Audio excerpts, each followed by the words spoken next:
এই দুনিয়াটা বড় আজব রে ভাই। এই দুনিয়াটা বড় আজব। এই পৃথিবীতে আমরা আসলাম,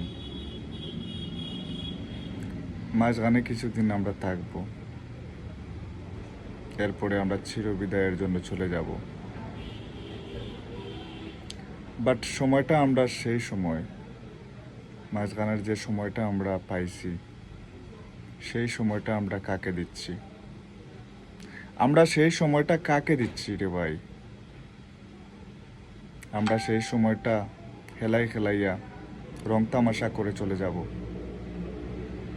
আর আমরা পরকালে কি আমরা শান্তিতে থাকতে পারবো? কখনো না, কখনো না। আমাদের জীবনটা, এই পৃথিবীতে আসছি আমরা আল্লাহর পথে আমরা সময় দেব। আমরা আল্লাহর পথে সময় না দিয়ে আমরা দুনিয়ার রং তামাশাতে আমরা ডুবে আছি। আমরা দুনিয়ার রং তামাশাতে আমরা ডুবে আছি, কিন্তু আমরা পরকালের জন্য কিছুই করে যাচ্ছি না।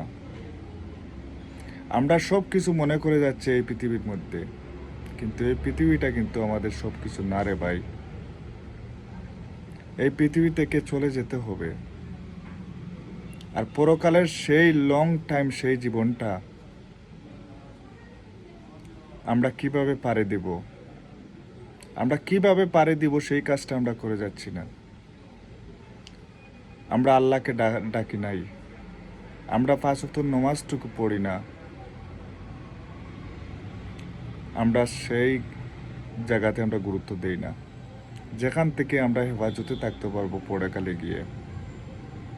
পরকালে এবং আমরা বর্তমানে যে কালে আছি সেই কালে আমরা ভালো থাকতে পারবো।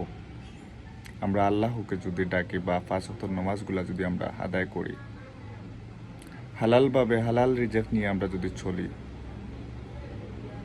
আমরা অবশ্যই পরকালে ভালো থাকব। আমরা এই দুনিয়াতে আমরা মিথ্যে যা আছে সব কিছু নিয়ে আমরা খালি মিথ্যে নিয়ে আমরা খেলাধুলা করে যাচ্ছি। এই মিথ্যে নিয়ে আমরা পরকালে ভালো থাকতে পারবো না। পরকালে আমরা ভালো থাকতে পারবো না। পরকালে ভালো থাকতে হলে আমরা এই দুনিয়াতে পরকালের কাজ করে যেতে হবে। ভাইয়েরা, আমি আপনাদেরকে বলবো, সময় থাকতে আমরা পরকালের চিন্তা করি রে ভাই। আমরা পরকালের চিন্তা করি। দুনিয়া